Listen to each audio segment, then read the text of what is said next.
Good morning, this is Jack from Charting the Markets, and this is the pre-market webinar for the morning of the 1st of May.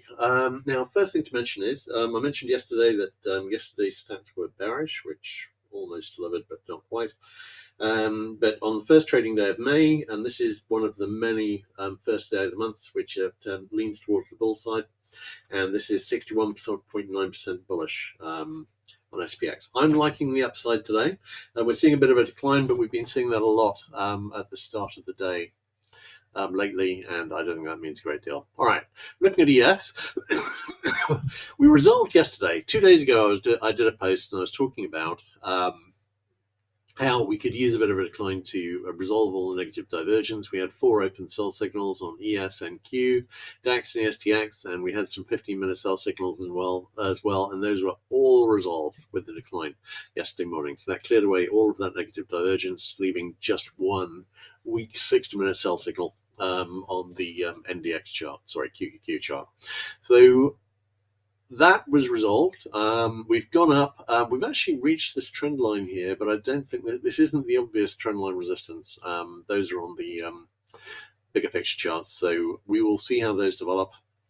But there are some reasons to think we might fail here, but I'm leaning towards seeing at least a bit higher. And I think we've got the stats with us. We had good earnings last night. We're probably going to get decent earnings tonight with, I think, Apple and Amazon.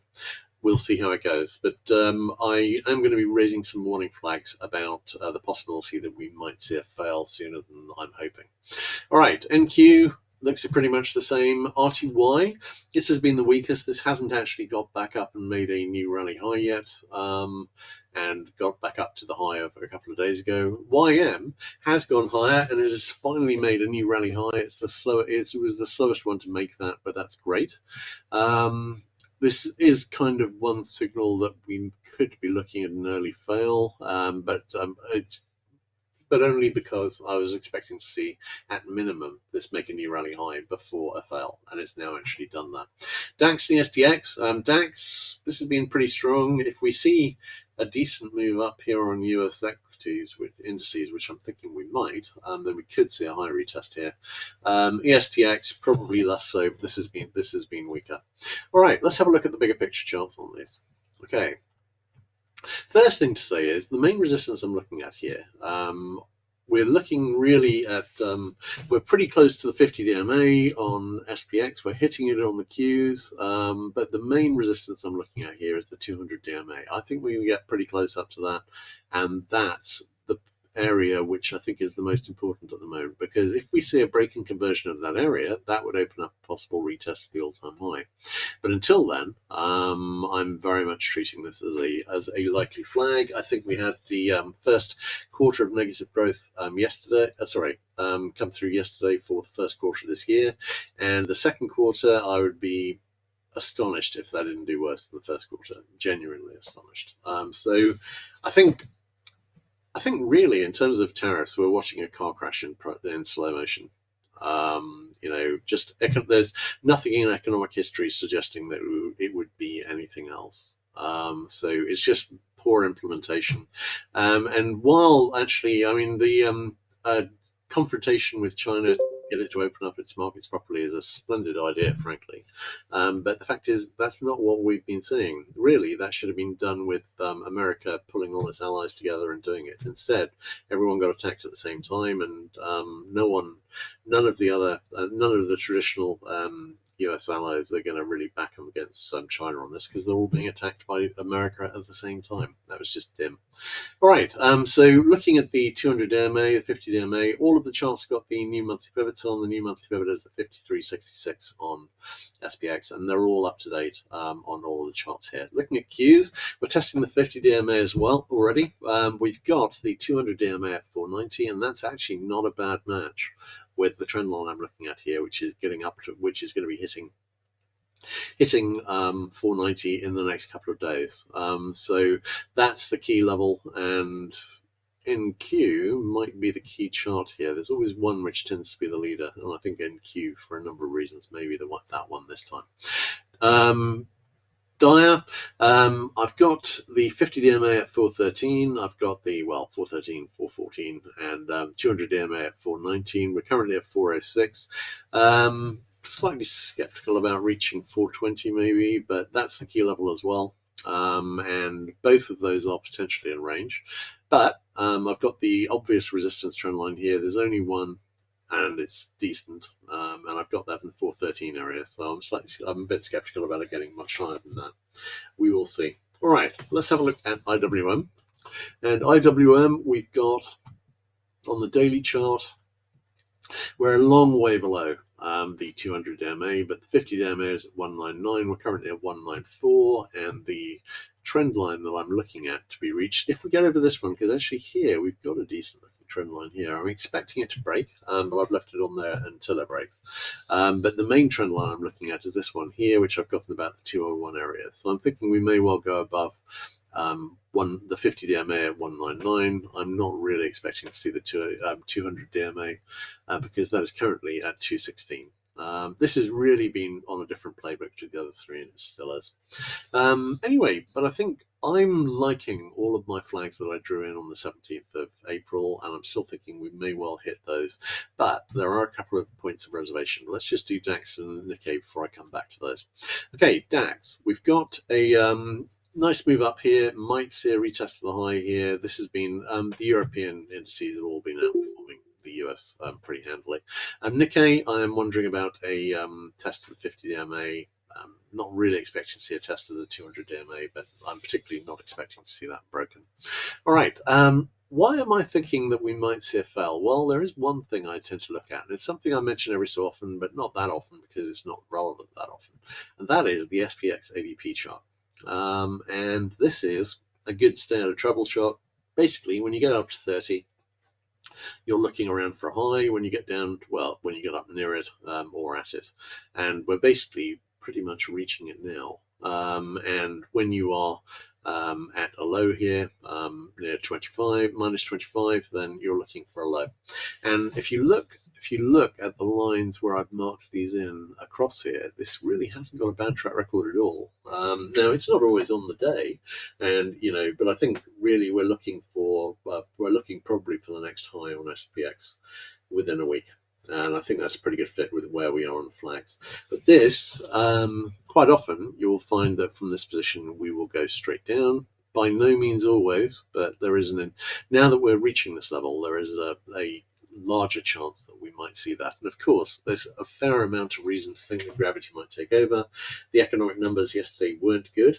Not saying those are all Trump's fault by any means. I was thinking, actually, looking at the numbers going in at the end of last year, I mentioned in early February that we might be going into recession regardless of what happened. And I think that may not have been all Trump. And I think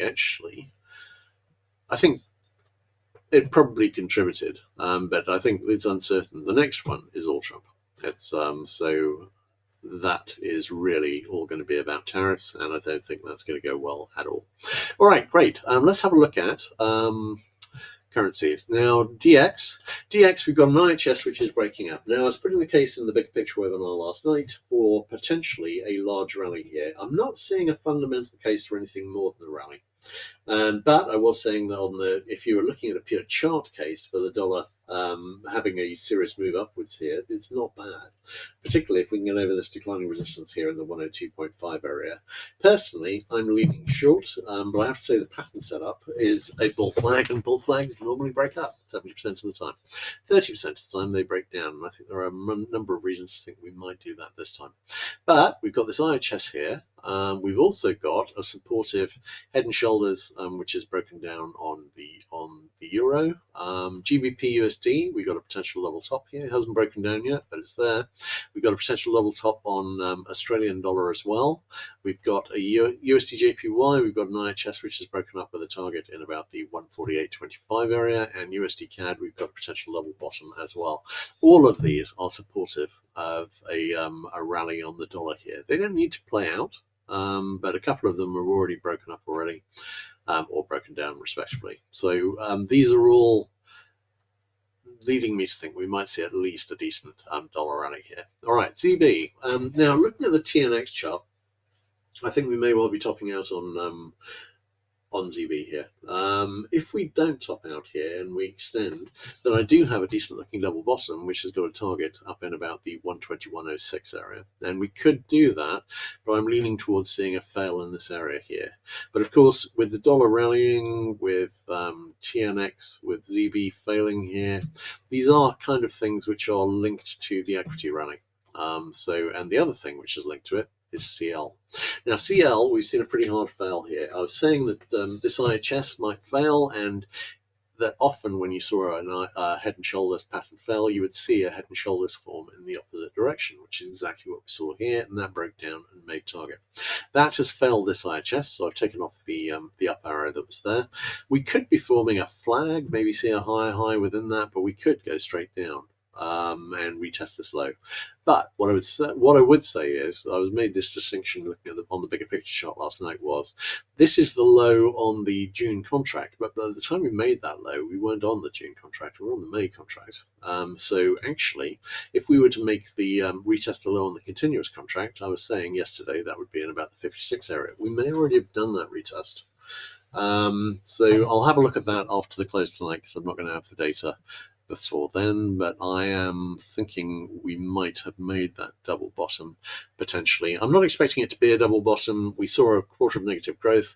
This quarter we're likely to see a worse quarter, and as I've mentioned numerous times, contracting economies are not good for energy prices, but I'm just talking about the potential setups here, and a retest of a prior low, which it would be potentially on the bigger picture chart, is always a potential support level. NG, we're seeing a bit of a rally here. I'm not really that optimistic about this given the overall economic outlook. It's an energy, again, I'm leaning towards the downside, but this rally here was overdue and it might go a bit higher. GC, now this is an interesting one, because I was talking about this head and shoulders, and that's broken down with the target in the 3110 area, but yesterday I found this channel, and there's a perfect little falling channel here. It's really nice, and actually it backs up the head and shoulder target. I think this is increasing the chances that we will go down and find this 3110 target. And of course, if we're rallying again on the dollar, that's not a bad time to see a significant retracement on gold. Against that, we've got a 60-minute buy signal which was forming and has now fixed. So we'll see how that goes. SI, we've got what could be a head and shoulders here. I'm not sure I'd count it as that, because the right shoulder is so much smaller than the left one. But at the very least, I think this looks like an asymmetric double top. That has broken down. The minimum target would be in about the 31 area, and the maximum at about the 30.5 area. We've got a 60-minute buy signal has also fixed there, but just because it fixes doesn't mean it needs to make target. If the trend is strong enough, it'll just go straight through it. Palladium, we've still got a head and shoulder target there. Not sure what's happening here. This is just basically a sideways consolidation trading a range. But we've still got an open target down here at about the 906 area, and it might make it. Platinum, no obvious topping pattern here as yet, or imminent. So we've got a 60-minute buy signal fixed, but again, that's not been delivering much so far either. HG, we're seeing a bit of a rally after yesterday's decline. Yesterday's decline really, I think, was more about the negative GDP number than anything else. As I said, Dr. Copper is very, very sensitive and famously sensitive to economic activity, and if economic activity is contracting, that tends not to be good for copper. If you want some targets on where that might go, watch the bigger picture video from yesterday, but in the meantime, I think this is a counter trend rally, and we're likely to see more downside afterwards. KC, we've seen a breakdown from the nice, very nice rising megaphone here. So this is suggesting more retracement. We could have a head and shoulders here potentially, or we could see a right shoulder form here to make another one. But I'm leaning towards seeing at least a test of the monthly pivot at 38118. I'm posting all the on the email with this. I'm posting all the pivots on there, so you can just take them off the spreadsheet I've written. SB has gone lower. Obviously, on the bigger picture, we've got a big head and shoulders that may well be breaking down. So we're looking at a potential move an awful lot lower here. So I'd be very wary on the long side. No current positive divergence. CC, I'm keeping an open mind here. We've got a double bottom that's broken up. And at this stage, I'm either expecting it to head up into this double bottom target in the 11,300 area, or to reject back into the lows. Really, it's an either or. No strong feeling on which one it's going to be, but it's very likely to be one or the other.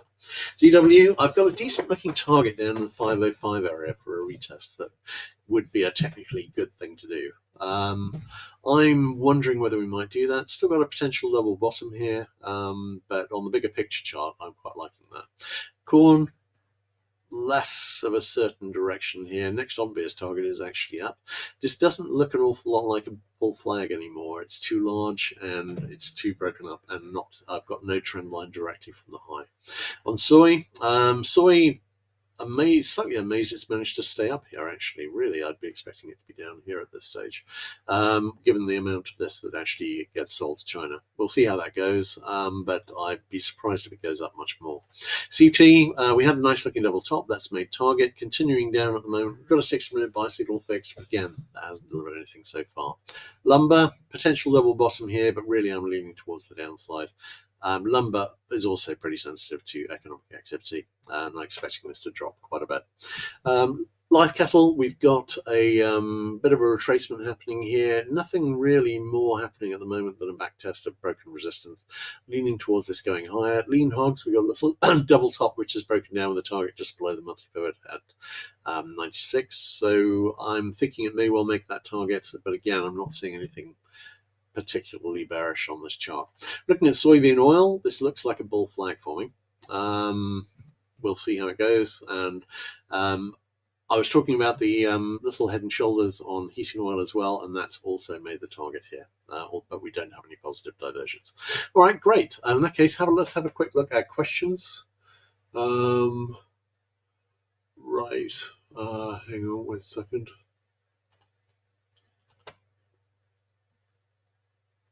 Okay, not seeing any questions. Not entirely convinced that well, I'm not entirely convinced about the messaging, but I am seeing your messages here, Doug. So anyway, everyone take care. Be aware that we might see a hard fail here, but until we see some real evidence of weakness, which we didn't see yesterday, until we see some real evidence of weakness, then I am leaning still towards this going higher. And I think we should have a bit of a bullish headwind into the end of the week. We will see. Fairly soon, though, I'm expecting to see this reverse. And I'm thinking that we're probably going to come back and retest these lows. So be aware of that, because that is a long distance away, and you don't want to be long while that is happening. All right, everyone take care. I will catch you guys tomorrow morning.